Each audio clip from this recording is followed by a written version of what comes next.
अस्सलामु अलैकुम my social media family. उम्मीद करती हूँ कि आप सब लोग हिफ्ज़-ओ अमान से होंगे। और जैसा कि आप लोग जानते हैं कि कुछ दिन पहले मैंने एक पोस्ट भी लगाई थी, जिसमें मैंने आपको ख़ास तौर पे पाकिस्तान का एक जो सबसे बड़ा मसला है इनफर्टिलिटी का, और उसके लिए जब लोग जाते हैं डिफरेंट क्लिनिक्स में, डिफरेंट डॉक्टर्स के पास, या जाते हैं आईवीएफ करवाने के लिए, ख़ास तौर पे जब आईवीएफ का नाम आता है तो लोगों के ज़हनों के अंदर बहुत सारे सवालात उभरते हैं। और सबसे बड़ी जो इस वक़्त मसला चल रहा है वो है आईवीएफ की कॉस्ट का। क्योंकि मैंने ऐसे-ऐसे लोगों को देखा है जो बेचारे अपनी, जो गरीब लोग हैं पाकिस्तान के अंदर, ज़्यादातर लोगों का जो ताल्लुक है वो रूरल एरियाज़ से है। लोग अपने खेत बेच के, अपनी भैंसें बेच के आईवीएफ करवाते हैं सिर्फ़ इसलिए कि औलाद का जो हसूल है वो मुमकिन हो सके। लेकिन अनफॉर्च्युनेटली बहुत सारे ऐसे सवालात उठते हैं कि जिन लोगों को तो औलाद मिल जाती है, चले उनके तो वारे न्यारे, लेकिन जिनको नहीं मिलती या जिनको बार-बार आईवीएफ के अटेम्प्ट्स करने पड़ते हैं, और ऐसे में जब डॉक्टर्स की बिरादरी ही आपस में लड़ पड़े और एक-दूसरे के ऊपर इल्ज़ामात लगाने लगे, तो फिर जो बेचारा मरीज़ है, वो बहुत ज़्यादा परेशान हो जाता है। उसको समझ नहीं आता कि उसको किस तरफ जाना है और किस तरफ नहीं जाना है। ऐसे ही हमारे लाहौर और सरगोदा से एक डॉक्टर हैं जी, उनका नाम है डॉक्टर साजिदा शाहनवाज़। आप लोग जानते हैं, किसी तारुफ़ की मोहताज नहीं है, और आप लोग जानते हैं कि मैं बहुत बार उनके साथ पॉडकास्ट कर चुकी हूँ। अब उनके एक राइवल हैं, अकॉर्डिंग टू हर, मैं राइवल नहीं कह रही हूँ, मतलब समझ लीजिए कि उनके मुताबिक वो उनके राइवल हैं, क्योंकि जो मैं बात कर रही हूँ डॉक्टर एजाज़ अंजुम साहब की। अब डॉक्टर एजाज़ अंजुम जो है, उनका ताल्लुक जो है वो एजेके है, आज़ाद कश्मीर से है, और बहुत सारे लोग इनके पास भी जाते हैं, बहुत सारे पेशेंट्स इनके भी हैं। अब जो बात डॉक्टर साजिदा की तरफ से होती है, बिल्कुल उसके ऑपोज़िट बात जो है वो डॉक्टर एजाज़ अंजुम करते हैं, और जो मरीज़ है, जो पेशेंट है, वो बेचारा परेशान हो जाता है और उसको समझ नहीं आता। तो आज उन तमाम सवालात के जवाबात जो हैं, वो आज के व्लॉग में, आज के इस पॉडकास्ट में आपको हम देंगे। और ये सारे सवालात के जवाबात जो हैं, ये डॉक्टर साहब देंगे। और आज समझ लें कि शायद मेरी इनसे थोड़ी-सी लड़ाई भी हो जाएगी, क्योंकि पेशेंट्स जो हैं, उनके इतने सवालात हैं, और लोग कमेंट सेक्शन में लिखते हैं। जब मैंने ट्विटर के ऊपर भी आकर लिखा था कि मैं डॉक्टर साहब का इंटरव्यू करने जा रही हूँ, तो लोगों ने मुझे कहा था कि शुक्र है कि कोई अच्छा कंटेंट आप लेकर आ रही हैं। अच्छा इसलिए क्योंकि आपको पता है कि मेरे ज़्यादातर व्लॉग्स जो हैं, वो पॉलिटिकल होते हैं, या फिर आपको पता है कि मैं डिफरेंट सेलिब्रिटीज़ के इंटरव्यूज़ करती हूँ। तो अस्सलाम वालेकुम डॉक्टर साहब, कैसे हैं आप और कैसा है कश्मीर का मौसम? जी, वालेकुम अस्सलाम। Thank you and it's my pleasure. Thank you so much doctor साहब, आप हमारे साथ लाइव हैं। और वैसे ये प्रोग्राम जो है वो हमारे नाज़रीन जो हैं वो देखेंगे रिकॉर्डेड फॉर्म में, लेकिन आप हमारे साथ इस वक़्त लाइव हैं, क्योंकि हम इसे लाइव ही रिकॉर्ड कर रहे हैं। अच्छा डॉक्टर साहब, सबसे पहले तो आप मुझे ये बताइए कि आपका डॉक्टर साजिदा के हवाले से कोई पर्सनल दुश्मनी है, कोई झगड़ा है, कोई मसला है? क्योंकि देखिए, वो एक अकेली डॉक्टर नहीं है जो आईवीएफ कर रही हैं। हाँ, इस हवाले से मैं ज़रा अपने नाज़रीन को बता दूँ, वो लोग जो डॉक्टर साजिदा को जानते हैं, उनको तो पता होगा कि वो स्टेम सेल करती हैं, और उनका ये क्लेम है कि स्टेम सेल के थ्रू वो लोग जो बांझपन का शिकार हैं, या वो मेल्स जो इनफर्टिलिटी का शिकार हैं, या वो मेल्स जिनके बिल्कुल ज़ीरो स्पर्म्स हैं, या वो औरतें जिनके ओवेरियन फेलियर्स हो चुके हुए हैं, तो वो जब स्टेम सेल करवाती हैं तो काफ़ी ज़्यादा चांसेस बढ़ जाते हैं, और दुनिया के अंदर स्टेम सेल के ऊपर काफ़ी रिसर्च भी हो रही है। जबकि डॉक्टर साहब जो हैं, ये इल्ज़ाम लगाते हैं डॉक्टर साजिदा के ऊपर कि स्टेम सेल का कोई वजूद ही नहीं है। दूसरा इल्ज़ाम ये लगाते हैं कि जो डॉक्टर साजिदा स्टेम सेल कर रही हैं, वो एक फ्रॉड है। और तीसरा इल्ज़ाम ये लगाते हैं कि वो कैंसर बाँट रही हैं। तो मुझे ज़रा बताइएगा कि कितने कैंसर पेशेंट्स इस वक़्त उनके आईवीएफ से या उनके स्टेम सेल से सामने आए हैं, और आप क्यों समझते हैं कि वो फ्रॉड कर रही हैं? जी, थैंक यू सो मच। सबसे पहले जो आपने क्वेश्चन पूछा है कि आपकी उनसे कोई ज़ाती दुश्मनी है, तो मैंने कभी उनको ज़िंदगी में नहीं देखा और ना ही मैंने उनसे कभी फ़ोन पर बात की है, ना ही कभी मैंने उनको कोई ईमेल किया है। सिर्फ़ एक ही चीज़ मैंने सोशल मीडिया पर देखी थी कि वो लोगों के लिए ये कह रही हैं कि मैंने दुनिया का सबसे पहला स्टेम सेल बेबी पैदा किया है और उसके बाद बहुत सारे बेबीज़ जो है वो अपने लेकर आती थी और वहाँ पर जो है वो लोगों को दिखाती थी कि ये देखें ये वो उन लोगों के बेबीज़ हैं जिनके टेस्टीज़ बिल्कुल ख़त्म हो गए, उनमें कोई जरासीम नहीं था और जिनकी ओवरीज़ बिल्कुल ख़त्म हो गई थी, उनमें कोई भी एग नहीं था। तो मैंने इन लोगों का स्टेम सेल किया तो उससे ये देखें जी ये उनका बच्चा पैदा हो गया। तो ये एक ऐसी एडवर्टाइज़मेंट है जिसको लाज़मी तौर पर जो लोग देखते हैं वो उनके पास खींचे चले आते हैं। मगर चूँकि मैं 22 साल अमेरिका में रहा हूँ और मैं इस रिसर्च स्टडी का हिस्सा रहा हूँ जो कि स्टेम सेल से मुतल्लिक थी, तो मुझे ये बहुत अजीब लगा कि एक ऐसा मुल्क जहाँ पर कानून भी है, जहाँ पर हुकूमत भी है, जहाँ पर अदलिया भी है, जहाँ पर इदारे भी हैं और उस मुल्क में एक शख्स इस तरह की बातें कर रहा हो, तो एक बहुत बहुत अजीब-सी बात लगती थी। तो फिर मैंने शिकायत की पंजाब हेल्थ केयर कमीशन में भी फिर मैंने अदालत में भी केस किया, लेकिन मुझे किसी जगह से भी कोई भी वो सुनवाई नहीं हुई क्योंकि ये कोई अजीब-सा माहौल है पाकिस्तान में इन चीज़ों का। तो फिर मैंने सोचा कि क्यों ना ये लोगों को आगाही दी जाए सोशल मीडिया के ज़रिए से कि वो खुद लुटने से बचें और उसके पास ना आएँ। तो इसलिए मेरी उनसे कोई ज़ाती दुश्मनी नहीं है, सिर्फ़ यही एक वजह थी कि मैंने इनको के फ्रॉड को एक्सपोज़ किया लोगों के लिए और अल्लाह का शुक्र है कि 90% लोगों को अब पता चल गया है कि ये एक फ्रॉड ट्रीटमेंट है और उनके पास वो लोग जाने से बच गए हैं और अपने पैसे और अपना वक़्त और अपनी सेहत वो भी गँवाने से जो है वो बच गए हैं।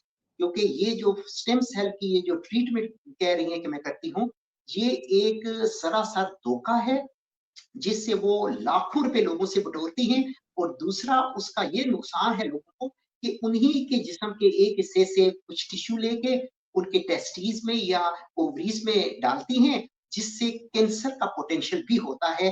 तो ये दोहरा लोगों को नुकसान होता है। इस नुकसान से बचाने के लिए मैं पिछले 2 साल से इनके खिलाफ मुहिम चला रहा हूँ कि इसके पास जाने से बचें। ये एक धोखा है, फ्रॉड है, किसी भी मुल्क में स्टेम सेल की इजाज़त नहीं है। इंडिया में, चाइना में अमेरिका में, यूरोप में, किसी जगह पर भी ये स्टेम सेल नहीं होता, सिर्फ़ इस पाकिस्तान में ही होता है। अच्छा डॉक्टर साहब, आपने कहा कि मैं 2 साल से डॉक्टर शारदा के खिलाफ मुहिम चला रहा हूँ। लेकिन आपने ये इल्ज़ाम लगाया कि स्टेम सेल नाम का कोई वजूद नहीं है और इससे कैंसर फैलता है। अब सवाल ये पैदा होता है कि क्या आपके पास कोई एविडेंस है कि जिन मरीज़ों के अंदर उन्होंने किया है स्टेम सेल उनके अंदर कोई कैंसर के जो है वो सबूत पाए गए हों या कोई निशानात पाए गए हों या कोई डायग्नोज़ हुआ हो उनके अंदर कि कैंसर हुआ है उनको? यानी आपने इदारों को कोई ऐसा सबूत दिया है कि इन-इन पेशेंट्स को कैंसर हुआ है? डेफ़िनेटली ये जो हमारी थ्योरेटिकल जो एविडेंसेस हैं, जो हमारी रिसर्च स्टडीज़ हैं, उसके मुताबिक तो कैंसर फैलता है और लोगों में फैला भी होगा। लेकिन चूँकि मैं इतना ज़्यादा इन्वॉल्व नहीं हूँ कि मैं इनके मरीज़ों को स्क्रीन करूँ और देखूँ कि किस-किस को कैंसर फैला है और उसको कैंसर से वो मुतासिर हुए हैं। ये चीज़ तो मैं नहीं कह सकता क्योंकि मुझे कोई टास्क नहीं दिया गया इस चीज़ का। मैं सिर्फ एक जनरल अवेयरनेस लोगों को देता हूँ कि जो स्टडीज हैं वो ये कहती हैं कि अगर अपने भी टिश्यू अगर एक जगह से दूसरी जगह पर लगाए जाएं और अनकंट्रोल्ड तौर पर लगाए जाएं तो ये कैंसर की पोटेंशियल होता है इसमें। अच्छा ठीक है डॉक्टर साहब, क्योंकि हम आपका इंटरव्यू कर रहे हैं तो हमारा फर्ज़ बनता है कि दूसरी साइड का नैरेटिव भी लिया जाए। तो हमने इस हवाले से डॉक्टर शारदा से राब्ता किया था, उनसे हमने पूछा था कि आपके कितने पेशेंट्स में कैंसर फैला? तो उनका कहना ये है कि इदारों ने उनको चेक भी किया है और उनका कहना ये है कि स्टेम सेल से उनके किसी पेशेंट के अंदर कोई कैंसर के जो डायग्नोज़ है वो नहीं हुआ। तो उनका कहना ये है कि आपका ये जो क्लेम है ये फ़ाल्स क्लेम है।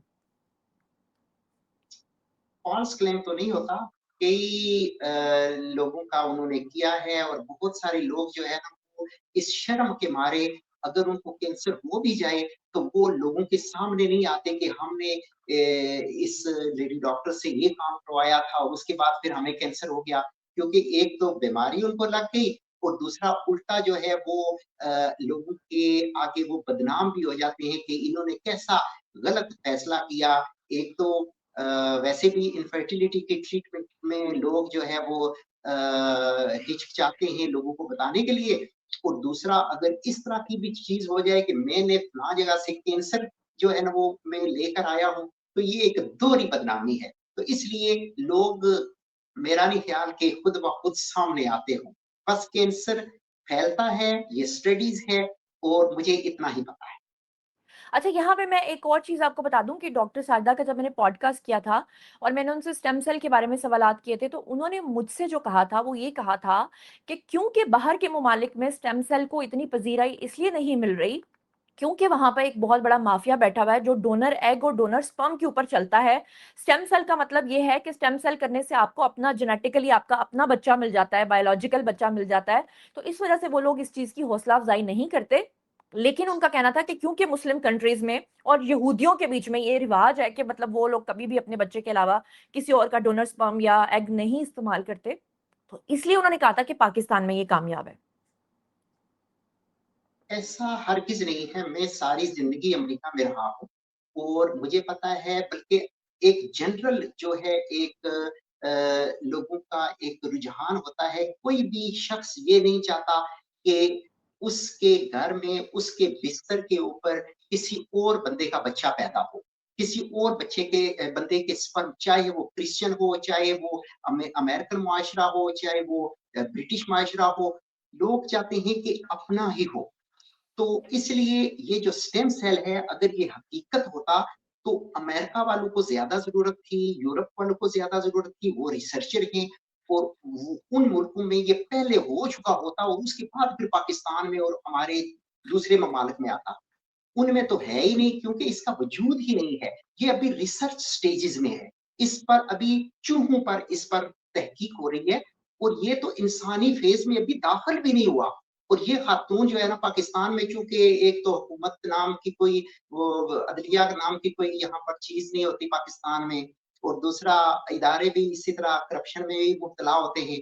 तो इसलिए ये यहाँ पर चाहे जो मर्जी कहते फिरो कि हमने जो है ना वो लोगों के ऊपर भी किया है, लोगों में इसके रिजल्ट आए हैं, ये देखें जी बच्चा है। तो बच्चा शच्चा कोई भी नहीं होता, ये सब धोखाधड़ी होती है और ये एडवर्टाइजमेंट का एक तरीका होता है। तो इसलिए मैंने गवर्नमेंट से भी कहा था, इस चीज की शफाफ तरीके से तहकीकात की जाए, तो दूध का दूध और पानी का पानी हो जाएगा। अच्छा, दूसरी तरफ डॉक्टर साहब, आप डॉक्टर शाहिदा के ऊपर जब इतने संगीन इल्ज़ामात आयद करते हैं, तो ज़ाहिर-सी बात है कि जो उनके सपोर्टर्स हैं, वो भी आपके ऊपर इल्ज़ामात लगाते हैं। उन्हीं इल्ज़ामात में एक इल्ज़ाम ये है आपके ऊपर कि डॉक्टर शाहिदा जब भी अपना कोई लाइव सेशन करती हैं, अपनी सक्सेस जो बताती हैं कि ये मेरा सक्सेस केस है, उसमें वो एमआर नंबर शो करती हैं कि भई इस पेशेंट का ये एमआर नंबर है। जबकि उनके मुताबिक आपने कभी कोई एमआर नंबर नहीं दिखाया, आपने कभी अपनी कोई सक्सेस स्टोरी नहीं दिखाई और इसी के बीच में मैं एक और चीज़ ऐड करना चाहूँगी कि आपने कहा कि आप 22 साल अमेरिका में रहकर आए हैं। लेकिन उन लोगों के जो आपके जो राइवल्स हैं, उनका ये इल्ज़ाम है कि आप वहाँ पे ट्रक चलाते रहे हैं। ओके, ट्रक तो मैंने नहीं चलाया, ट्रक तो मैंने एक दिन चलाया था सिर्फ। जब मेरी बहन न्यूयॉर्क से पेंसिल्वेनिया मूव हुई थी, तो चूँकि ट्रक चलाने वाला कोई नहीं था, तो उसका सामान मैं लेकर गया था। चूँकि अल्लाह के फ़ज़ल से अ, हमारी जो फ़ैमिली है वो अ, पायलट की फ़ैमिली है। मेरा बेटा जो है अमेरिका में पायलट है। मैं खुद भी प्राइवेट पायलट रहा हूँ। तो ट्रक चलाना मेरे लिए कोई इतना बड़ा मसला नहीं है। तो ट्रक भी चलाया है, लेकिन वो सिर्फ़ 1 दिन चलाया है। हाँ, अगर वो कहती कि इसने पिज़्ज़ा डिलीवर किया है, तो उसमें सच्चाई थी, लेकिन वो सच्ची बात उन्होंने कही नहीं है। मैं जब शुरू में अमेरिका गया था, तो कम से कम जब तक मैंने ये अपने वो बोर्ड्स क्लियर नहीं किए थे, उस वक़्त मुझे खर्चा करना पड़ता था। तो उसके लिए मैं वीकेंड के ऊपर पिज़्ज़ा भी डिलीवर करता रहा हूँ, ये 1999 और 2005। तो उस वक़्त जो है ना वो किया, लेकिन और टैक्सी भी चलाई उस वक़्त, लेकिन ट्रक मैंने नहीं चलाया, क्योंकि ट्रक जो है ना वो एक तो मेरा प्रोफ़ेशन नहीं है और दूसरा जो है ना वो ट्रक एक पूरा एक टाइम देना पड़ता है उसको और वो एज़ ए जॉब जो है ना उसको करना पड़ता है। लेकिन चूँकि मैं तो 2 साल के बाद एक मेडिकल कॉलेज था, उसमें मुझे एक बतौर लेक्चरर जॉब मिल गई थी। तो फिर मैं साथ काम भी करता रहा और साथ अपनी स्टडी भी मुकम्मल करता रहा।